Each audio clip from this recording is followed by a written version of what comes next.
कई बार हम लोग हमारे गुरुदेव के सानिध्य में बैठते थे तो वो कई बार बोलते थे मजाक मजाक में, बड़ा सुंदर मार्ग है ये, बोले तुम अगर राम नाम लेना चालू कर दोगे तो बड़ी सुंदर मार्ग है, सुंदर लाभ है इसका। वो एक दोहा सुनाते थे और उस दोहे के कुछ बोल ऐसे हैं, राम नाम के 3 गुण, बड़े प्यारे 3 गुण हैं राम नाम के। पहला, हर कोई लागत पाओ, जहां भी जाओगे कोई आपके पैर ही पड़ेगा। दूसरा बड़ा भौतिक गुण है। दूसरा गुण है खाने को अच्छा मिले। आप राम नाम लोगे, लोग आपके पैर पड़ेंगे। हर कोई लागत पाओ, खाने को अच्छा मिले। कहीं भी जाओगे तो कोई आपको चाय ऑफर नहीं करेगा, दूध का ही ग्लास ला के देगा। आप दूध लेते हैं, जो भी अच्छी से अच्छी चीज आएगी वो पहले आपके सामने रखी जाएगी। खाने को अच्छा मिले। और तीसरा ऊपर वाला फायदा है, मरे तो वैकुंठ जाओ।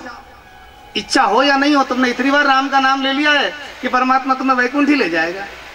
भले एक बार एक विजिट करने की इच्छा हो नरक तक, लेकिन वो विजिट नहीं करवाएगा। वो यही बोलेगा बाबा तेरा पास ही नहीं है, तो राम नाम ही लेता रहा है।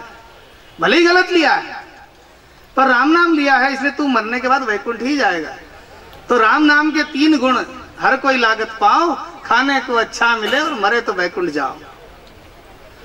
तो जब बिना कुछ खर्चा किए ये 3 पूरे के पूरे लाभ अपने सामने है, तो फिर हम इन्हें क्यों छोड़े।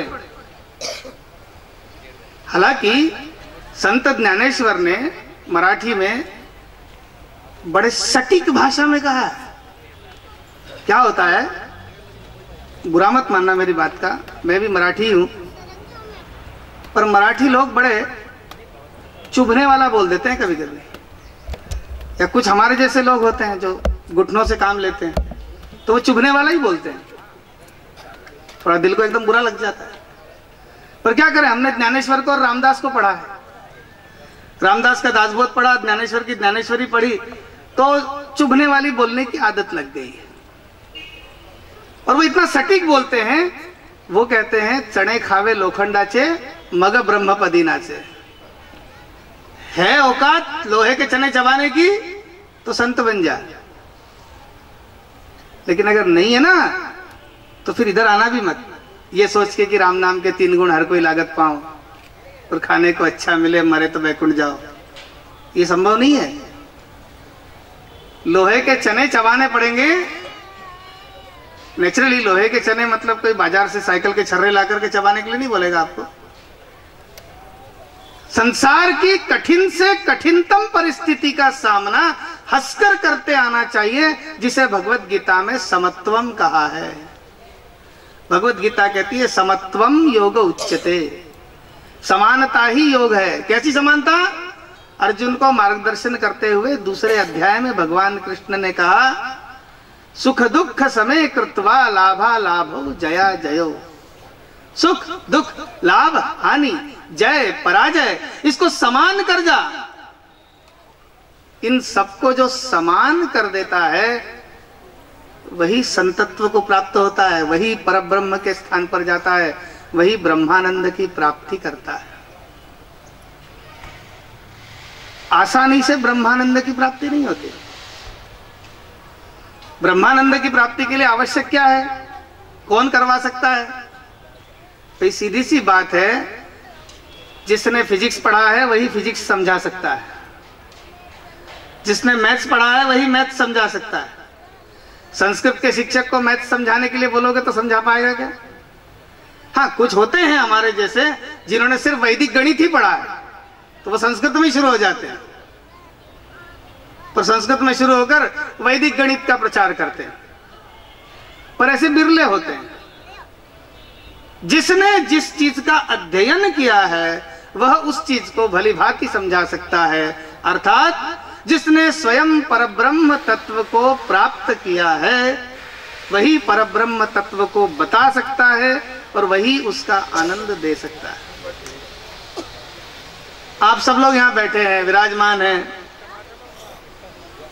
लोग एक कहावत कहते हैं हिंदी में, छोटी सी कहावत है, भाई गूंगे ने गुड़ खाया क्या कहेगा।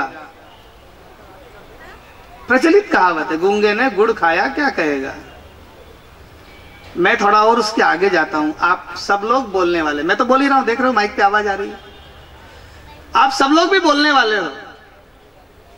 आप सब लोग गुड़ खाओ, मुझे बताओ गुड़ कैसा। छोटा बच्चा भी बोलेगा मीठा। अब मेरा अगला प्रश्न है, मीठा मतलब क्या? मीठे की व्याख्या क्या? भाई यही मीठी चीज जब आपको 103 डिग्री बुखार हो, मैं आपको खिलाता हूं, आप थूक दोगे ये कहते हुए कि कड़वी लग रही है। कैसे संभव है भाई? मीठी चीज आपने खाई, लेकिन बुखार था उस समय खाई तो वो कड़वी लगी, और बुखार नहीं था उस समय खाई तो वो मीठी लगी। तो अब मीठे की व्याख्या क्या? बोलने वाला बताए, गूंगा तो बेचारा नहीं बोल सकता। बोलने वाला बताए मीठा लगा मतलब कैसा लगा। तो जिस तरह से उसका कोई वर्णन संभव नहीं है, उस मीठे की कोई व्याख्या संभव नहीं है कि ये मीठा सार्वभौमिक मीठा है क्या, हर समय ये मीठा रहेगा क्या।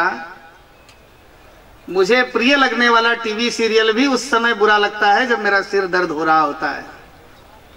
उस समय जरा सी बढ़ी हुई आवाज भी मैं कम करने के लिए कहता हूं, कहती हूं, आदि आदि इत्यादि। क्यों? मेरा सर दर्द हो रहा है। तो प्रिय सीरियल में रिपीट में देख लूंगा, लेकिन अभी नहीं देख सकता, अभी तो सिर दर्द हो रहा है। तो हमारे मन की जो अवस्था है वो सार्वभौमिक है क्या? उस मन की अवस्था को जिसकी शरण में जाने के बाद सार्वभौमिकता मिल जाती है उसे संत कहते हैं। जिसकी शरण में जाने पर उस मन की अवस्था को सार्वभौमिकता मिल जाती है। लोग कहते हैं शरण में गए तो शांति मिली। शांति लेके क्या करोगे? आसपास का समाज आक्रांतित हो रहा है और हम शांति लेके बैठे हैं। साईं बाबा के जीवन चरित्र को देखिए। उनसे मिलने आने वाले मुसलमान को वो कहते थे राम भला करेगा, और उनसे मिलने वाले हिंदू को कहते थे अल्लाह भला करेगा। क्यों? अरे भाई सीधी सी बात है, उस समय भारतवर्ष में अंग्रेजों का शासन था। अंग्रेजों को भारतवर्ष से दूर भगाने के लिए यहाँ के जो निवासी थे उनका एकत्रित रहना आवश्यक था। यही आपस में लड़ेंगे तो वो तो राज करेंगे। फिर उनको हटाने के लिए इनको एकत्रित करने का सीधा माध्यम है परमेश्वर, और परमेश्वर के माध्यम से उनको जोड़ करके आगे बढ़ाना है। परमेश्वर के माध्यम से उनको जोड़ना और जोड़कर अल्टीमेटली उनको एक राष्ट्र कार्य में, एक उचित कार्य में लगाना, जो बाबा ने किया। क्रांतिकारियों का बाबा ने सपोर्ट किया। हम हेमाड़ पंत जी का लिखा हुआ साईं चरित्र पढ़ते हैं, पर साईं के बारे में जाने तो सही। हम शिरडी जाते हैं लेकिन पाथरडी कोई नहीं जाता, जो बाबा का जन्म स्थान है। हमें शिरडी मालूम है, पाथरडी नहीं मालूम है। शिरडी के पास ही है। अहमदनगर से आगे की, अहमदनगर की ओर जब अपन जाते हैं तभी रास्ते में पाथरडी लगता है, सिंगापुर के भी पहले। लेकिन हम वहां नहीं जाते जहां से उस संत का निर्माण हुआ, वहां नहीं जा रहे हैं हम। जहां वो संत बैठा है कि अब तो मैं झोली भर के लाया हूं और अब सबको बांटने के लिए बैठा हूं, हम वहां जा रहे हैं। क्या लेने, क्या दर्शन करना है हमें? अगर शिरडी जाने के बाद भी वीआईपी पास की जुगाड़ में लग गए तो क्या मतलब? वहां तो लाइन में लग के करो। जिसके द्वार पर जा रहे हैं उसके द्वार पर तो भिखारी बनो। हर जगह वीआईपी बनने से क्या मतलब? उससे बड़े हो गया तो वीआईपी बने। उसके द्वार पर जाते समय लाइन में लगो, 2 घंटे 3 घंटे 4 घंटे लगो तो सही, तब जो दर्शन का मजा आएगा, तब जो पहली बार मूर्ति का चेहरा दिखेगा, तब जो उसकी नजदीक जाने का सौभाग्य मिलेगा, वो आनंद चिरस्थायी हो जाएगा, वो मीठा हो जाएगा। और वैसी मिठास आजीवन बनी रहे, सार्वभौमिक बनी रहे। उसके लिए संतों के पास जाना चाहिए। संत कोई भी हो, संत ही होता है यदि वो संत है। मैंने बिल्कुल छोटे से शब्दों में कहा है, संत कोई भी हो वो संत ही होता है यदि वो संत है। जिसने स्वयं का अंत कर लिया वह संत है। जिसका स्वयं का कुछ नहीं बचा वह संत है।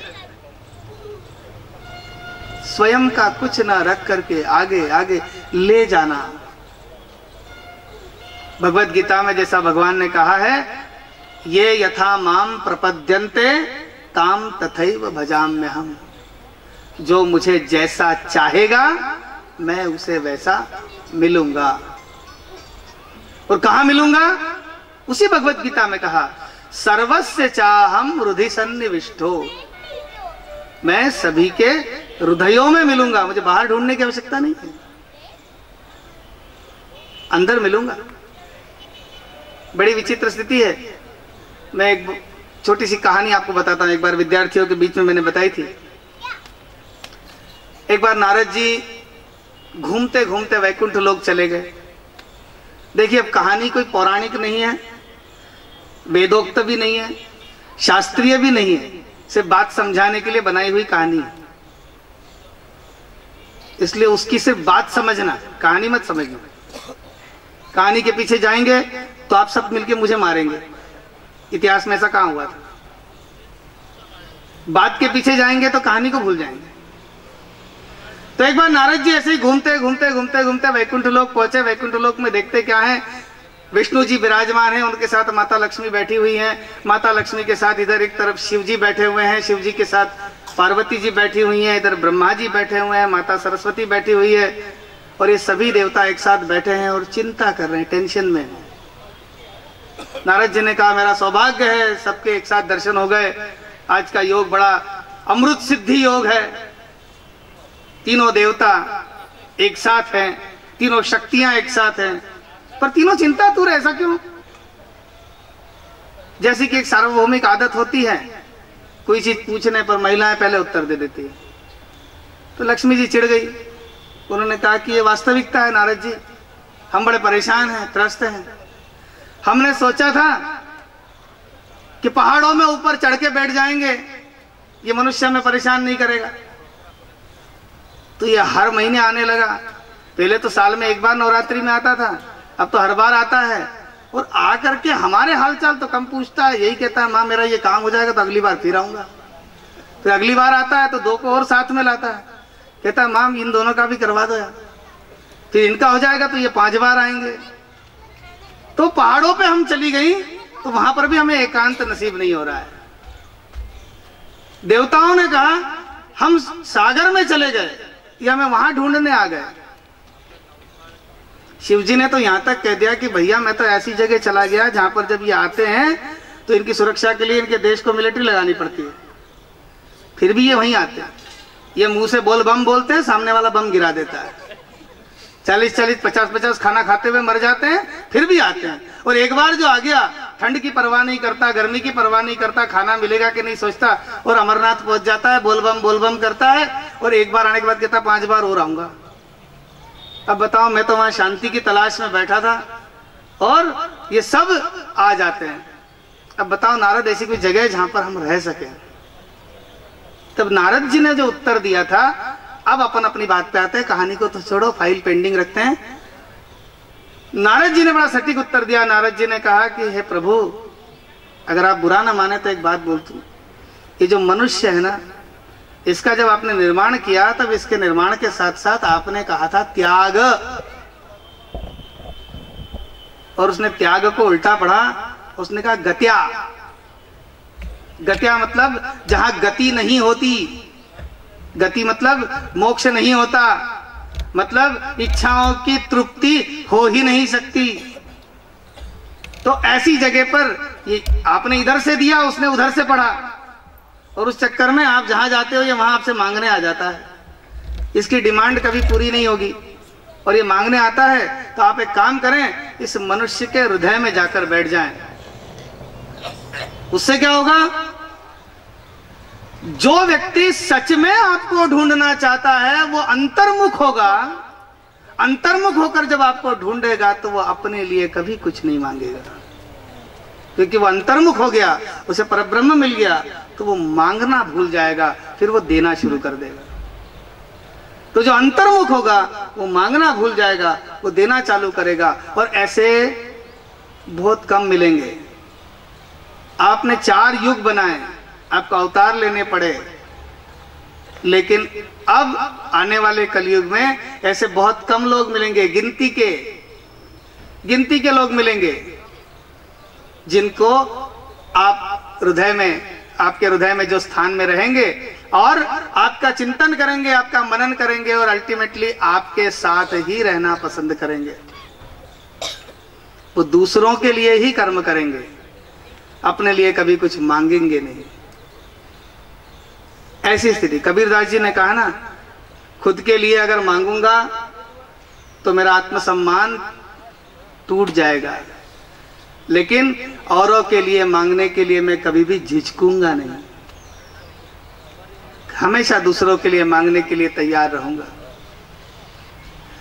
कहने का तात्पर्य केवल इतना है कि प्रत्येक व्यक्ति को संतों की शरण में जाकर के ही, ऐसे लोगों की शरण में जाकर के जिनका जीवन ईश्वर के लिए है, परमेश्वर के लिए है, वहीं सफलता प्राप्त होगी, वही उसका जीवन धन्य होगा जब संतों की शरण पूरी तरह से उसे मिल जाएगी। पुनश्च एक बार, संत यानी जिसने स्वयं का अंत कर लिया, स्वयं का अंत कर लिया, दूसरों के लिए जो जी रहा है, ऐसा व्यक्ति संत होता है। कलयुग में जब साईं बाबा ने अवतार लिया,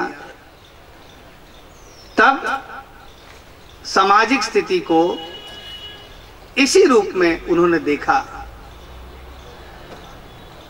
ऐसा नहीं है कि उस समय अन्य अवतार नहीं हुए। बाबा जिस समय थे उस समय उनका एक पंचायतन था। पंचायतन मतलब एक साथ एक जैसी विचारधारा के 5 लोग, 6 लोग, ये सब थे। साईं बाबा के साथ उस समय शेगांव में गजानन महाराज थे। चित्रकूट से अपना कार्य क्षेत्र आगे बढ़ाते हुए महाराष्ट्र में माधवनाथ महाराज थे। देवास में शीलनाथ महाराज थे। वहां पड़ूस में, महाराष्ट्र में पड़ूस नाम का स्थान है, वहां धोंडी बुआ पड़ूसकर थे। नासिक में गोदावरी के किनारे नरसिंहदास जी महाराज, या जिनको गोपालदास महाराज कहते हैं, वो थे। ये 5-7 संत उस समय भी थे जो समाज को निर्माण करने के लिए चल रहे थे। समाज निर्माण ये उनके जीवन का लक्ष्य था। और सच मानिए कि समाज निर्माण आज भी अत्यंत आवश्यक हो गया है। इसलिए फिर से ईश्वर अपने अनुयायियों के माध्यम से, अपने श्रेष्ठ भक्तों के माध्यम से पुनः समाज के बीच में सकारात्मक बातें लाने के लिए उनको एक साथ खड़ा करना चाहता है, एक साथ बिठाना चाहता है। क्या करेंगे वहां बैठकर एक साथ? हम स्वयं देखें, पहले हम मां थे, मां से कब मरा हुआ शरीर हो गए मालूम पड़ा? नहीं ना? अच्छा, मेरी बात एकदम समझ में नहीं आई होगी। हम पहले मां थे, मां से मम्मी कब बने? मम्मी यानी मरा हुआ शरीर जो कपड़े से लपेट के रखा जाता है। हमें मालूम पड़ा, एक क्षण से हमारी संस्कृति टूट गई। पहले हम पिता थे, पिता से पापा बने और पापा से डैडी हो गए, क्योंकि पिता थे तो अच्छे थे, पापा बने तो लिपस्टिक बिगड़ने लगी, इसलिए डैडी कर दिया। लिपस्टिक भी मेंटेन है और डैडी भी है, और बाद में डैडी से डैड हो गए। तो मम्मी, डैड बाद में मॉम, अगर घर का छोटा बच्चा गलती से हमें मम्मी नहीं बोलता तो हमें बड़ा बुरा लगता है, हमको लगता है हम बैकवर्ड हो गए। माँ क्या बोलता है तू, मम्मी बोला कर। आई बाबा खत्म हो गया, बाई बाऊजी खत्म हो गया, तो इसको कौन सुधारेगा? अब पुनः ये भारी संतों पे आ गई है, फिर से बाहर निकलना पड़ेगा लंगोटी पहन के, फिर से जय जय रघुवीर